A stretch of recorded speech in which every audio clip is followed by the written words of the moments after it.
Hey friends, I want to make a video on growing up. I feel like a lot of people have an anxiety, not just around turning 18, not just around becoming an adult, but around turning 20, 25, 30, and 40, 50, head into middle age. I feel like it keeps going. The only time it really seems absent for many of us is perhaps when we were children. So we kind of just live just to live, and our life seems simpler that way. And some people do long for times when they were children. But it doesn't quite go away, but there are some ways we can manage it, and it is a challenge that a lot of us have to face. And I understand that there probably is a time in just about everyone's life where they question whether or not they are able to face this challenge of becoming older. Probably starting around your teens, depending on the person. But starting around teens, you think, man, now I have to start putting my life together, but wait a second. Like just a few years ago, several years ago, I was in diapers. Several years ago, I still have to ask to, when you're in your teens, to use the restroom in school, depending on the country and depending on the school. There's all these things, and suddenly you're like being pushed into being an adult, and it's easy for that to feel overwhelming. Like, oh my gosh, now I have to get a job. Now, what if I want to find a spouse? What about my friends? Where am I gonna live? And all these very adult decisions seem to build up very quickly, right? And even after you're an adult, like, my gosh, now that I found a partner, should I get married? Should I move in together? Like some people, do they want a prenup? Should I move in with their family or should they move in with mine, depending on the country? There's a lot of big questions.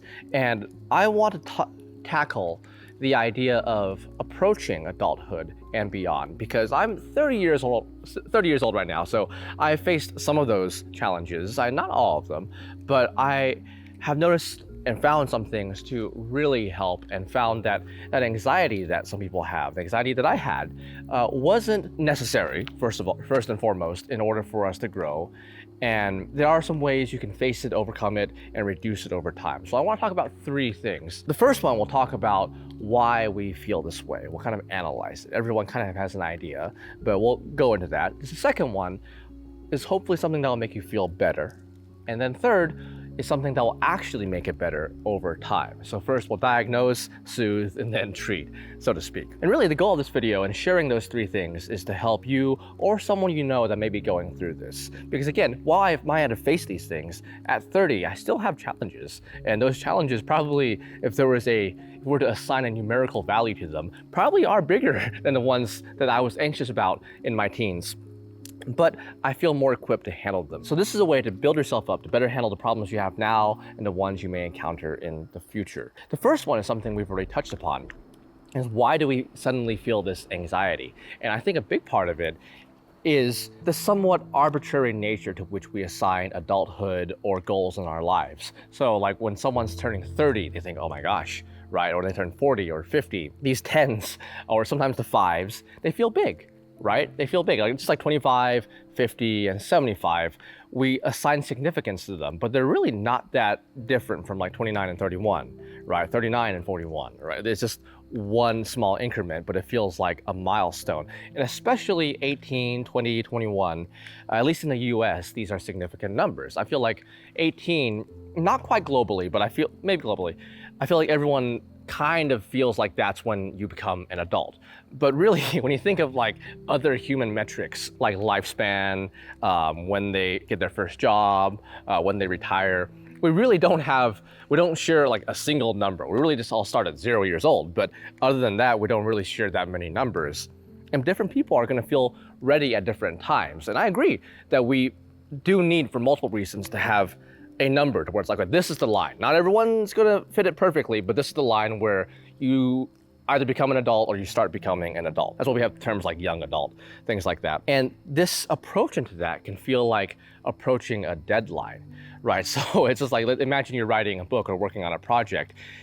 Around that deadline, when you start to approach, let's say it's due at the end of the month. It's like, when the 5th and 6th, you feel okay. 15th, you might sweat a little bit. And then when it hits 20, you're like, my gosh, I better start working on this. And around 25, you feel a little bit more anxious. And then around like the 29th or 30th, you're like, my gosh, I better really work on this because the deadline's approaching. I feel like that looming arbitrary nature is why we have that. And different people feel ready at different times in their lives to cross that milestone, but we all have to share it just because we need I guess we've decided on a global consensus approximately when people become adults. And that combined with the many shifts that happen towards our late teens, early 20s, is a looming reminder for a lot of people that our time where we currently are is ending or has ended, and we're about to be thrust into this new situation that we may not have that much experience with or confidence in dealing with. And a lot of it may not be your fault. So starting to go into the second point, it may not be your fault because a lot of the responsibility of that, you were, to your point, a kid several years ago, right? Several years ago, maybe a few years ago. And suddenly you're being pushed towards being an adult, and the people that have raised you were supposed to prepare you for that. And I'm not blaming them because they may have done the best they could, but you may not bear full responsibility. You have to play a role in that. But if you don't feel fully prepared, it may be because you aren't prepared for some of the situations that you're being pushed into. But the good news is that you can become more prepared. So the first point is that we feel this anxiety associated with deadline anxiety and the anxiety around change.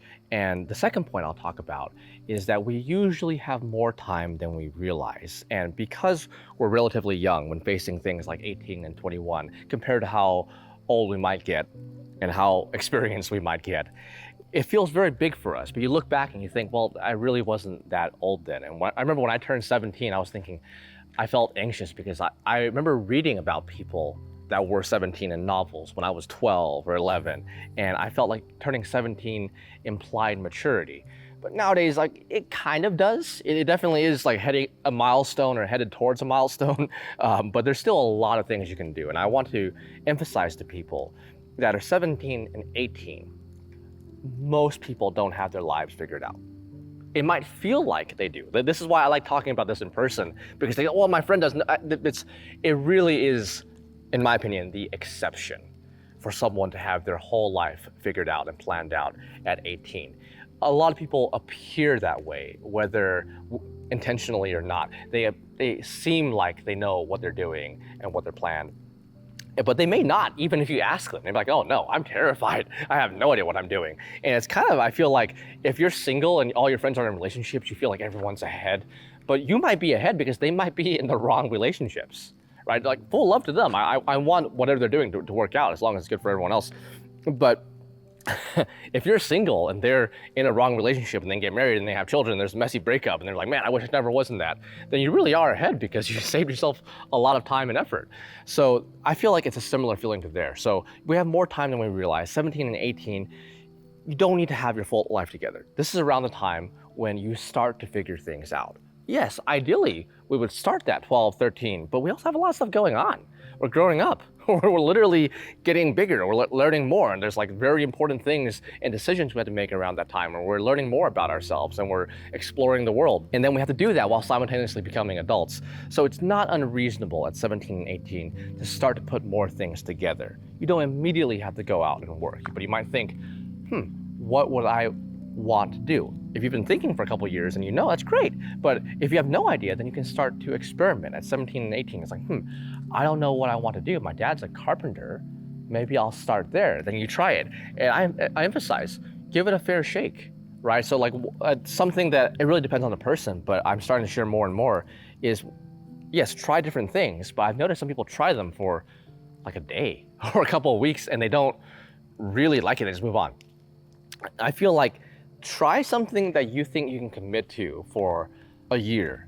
And then when you think you can commit to that, try to at least commit for a few months. And then definitely try to do it for a few weeks before moving on, is what I would say, depending on what it is. Because you want to try it to give yourself time to get good at it and really try to figure out and go into the details. And this can give you some very valuable insight to what you want, even if it's not what you want. So you go into carpentry, it's like, man, I like the artistic side of it. I like putting things together. I like seeing things come together, but I'm just bad with my hands. I'm good at the math part of it, but I've cut myself like 20 times, right? I've hurt myself 20 times trying to put this wood together. So you might want to look into engineering. So you see how this is, right? You might be like, well, maybe I'm not good at the math side of it, but I like the artistic side of it. You might want to look into something more on the creative side. There's kind of like this stereotype of the starving artist, but one of the good things about the digital age is it really has expanded what art is, even in terms of like, not like the art of food or the art of music,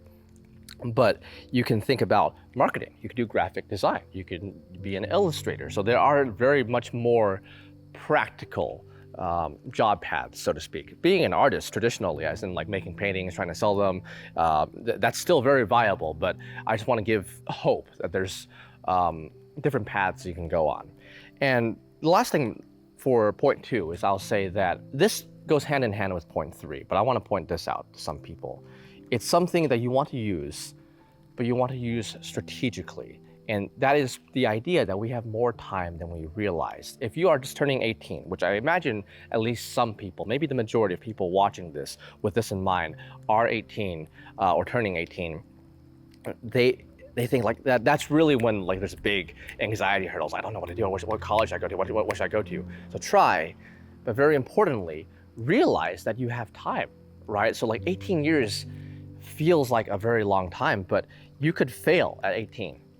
For the next 7 years. You can just try different things for 7 years and you would still be younger than I am when I started hybrid calisthenics, which is a thing that when I started growing hybrid calisthenics, which is a thing that many people watching this know me for, which is a thing that the majority of people know me for. You'd be 25 and I was 26 when I really started going and building videos more. Prior to that, it was a blog. But my goal when saying that isn't to encourage you to do nothing and be like, I have time.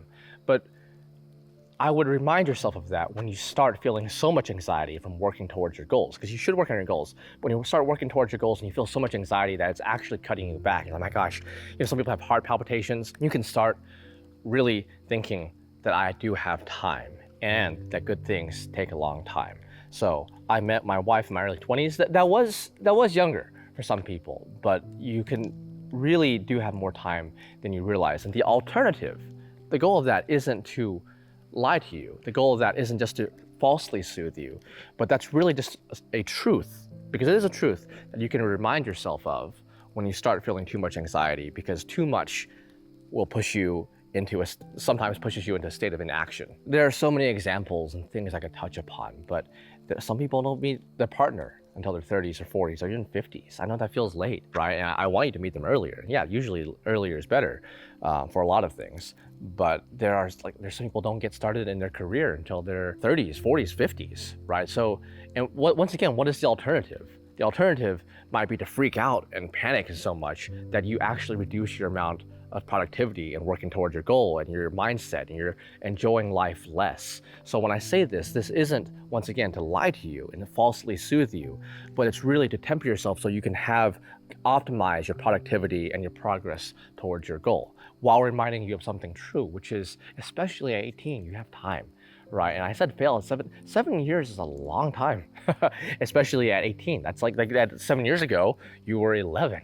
Right? So, and like if you're turning 30 now, 7 years ago you were 23. Remember the stuff you were doing at 23? So there's different things you can remind yourself of. And when things start to align, when you start to figure things out, a lot of things can come together very quickly. So that's one reminder. So the first thing is to find out why we have this anxiety. And the second thing is hopefully realizing that you truly do have more time than most people realize can soothe you. And the third is to systematically work on the things that you know you need to work on. There's a saying that I like, that I know that not everyone will resonate with, but I really believe it's true, at least for my thing. And that is that some of your anxiety, some of the nervousness you have, some of the feelings you have, especially when some people heard that and like, yeah, I guess that makes me feel better, but it's not the full picture. Some of that is because you know there is more you can achieve. Sometimes we feel anxiousness because we know that we didn't leave it all out there. We didn't give it all away. We didn't go 100% today. We didn't go as hard as we could have and still been healthy. I'm not saying burnout, I'm not saying, but we didn't go as hard as we could have. We reserved just a little bit, and we could have pushed just a little bit harder, and done more and achieved more. And that's a real thing. See, like that's a different balancing act than just realizing you have more time. You want to use both, right? When you feel too much stress and anxiety, you want to realize you do have time. But when you get too passive, you want to realize that while you have more time than you realize, your time is not infinite. Time is finite, right? And I think the way we can work towards that is there are many things that people watching this, you know you should do, but you haven't, right? You know you should be doing, but you haven't started working on it. I know there's mental disorders and different things and current life situations that impede or slow down, or you feel like it stops what you want to do. I understand it, but there probably are some things that you can do to work towards your goal. Your ideal state, you don't always know exactly what you want to do, but you can do some things to work towards that. For example, you can say, well, I know I need to go to college. I haven't, all my friends went to college, some of them have graduated, but I just haven't gone there.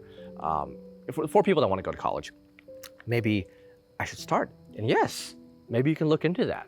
So sometimes it feels like a big step, but break that in smaller steps and work for an hour, 2 hours a day. So maybe start with 30 minutes. Start with something that you feel like you can commit to. Spend 30 minutes making a list of colleges you would like to attend. Make a list of colleges within that list that you feel like you can afford. And if like, what would you need to do to be able to afford them? Well, at least in the US, there's a lot of scholarships and grants you can apply to, right? There's the federal ones and there's the state level ones. Look into that, spend serious time looking into it. And then when you do this and you commit to it, let's just say an hour a day if you're able, right? I know like some people can do a lot more. Some people can do a little bit less, but maybe spend a little bit less time on stuff that you don't need. I understand you can relax, but a little bit less time perhaps browsing social media, and more like take that 20 minutes and put it towards a productive thing that you know you want to work towards anyway. Maybe it can be exercise, but it can be the college thing. It can be a job search. It can be not even just a job search. You might already have a job, but like finding a job that you actually want. You might work at a restaurant and be like, man, I really want to be a professional musician. You might already have the skills in this case. And it's like, well, what are some things I can do? And it's like, okay, and then you look into it. It's like, okay, I can do session work online, which is really cool. Like you can now post a profile on something like SoundBetter, which I used a little while ago. I'm not sure if it's on there anymore. Or different sites where you can do session work with anyone around the world. That's pretty cool, right? So like these different things that I don't even know about right now, you can discover through immersing yourself in that. And like you will, over time, this won't immediately make you feel better because it's work, right? It might feel kind of unpleasant at first because you're not used to it. But making a list of things that you know you need to do and working towards them over time will make it better. It won't soothe you like the previous one will. Telling someone they have more time than they realize and justifying that can usually make someone feel better. I'm gonna check the camera real quick. But actually working towards the things they know they need to work on, that will make it better over time. So if you wanna think of like a sore spot, right? So you can use ice, you can use heat treatment to make something feel better, but to actually heal it, you have to work towards that, and that will make it better over time. That's how I see it. So you want to identify what it is, you want something to temper that so you can soothe yourself with the truth, and then third, you want to actively, progressively work towards the things that you know you need to work on. And that over time can hopefully reduce your stress and anxiety around getting older. Once again, if you feel like that's not enough, then I would think, well, what is the best alternative, right? So we can be stressed, right? Like you might, it's hard because I usually have a dialogue with people talking about this, and they say, well, I can't do that. I can't do that because I don't have the money to get the education I want, or I don't have the time to work out, right? There usually is something you can do. I don't, maybe not, right? But I don't spend too much time arguing with people about that. But there's usually some way you can start to work towards the goal you want, or at least prepare for it, or work towards a different goal. The alternative is to stay still, and that often causes some problems and might cause a little more impatience and might make us feel a little bit worse about ourselves over time because we know we could have done more. Once again, you may not feel ready for whatever you're headed towards because you're not ready. That might actually be the case, and you have to grow as a result to go through that. But this is something that I feel like has been around for probably since humans have been around, right? We have to grow, and this thing is anxiety inducing sometimes, but it helps us grow as people. So we don't feel ready, but then we go through this training arc to become ready. We realize that we have time to do this, but at the same time, that time, while we have more than we might realize, is not infinite. It is ticking. One of the ways we can recognize that, address it, and reduce the anxiety overall is to start doing the things that you already know that you want to be doing. These are things that you already know that you want to work towards. And when you work on them, new things will come up. And as a result, as you become more confident in growing these skills, you can become more able, more skilled, and more competent over time, and hopefully do better in life as a result and help others do the same. Thank you so much for watching. Have a beautiful day, my friend.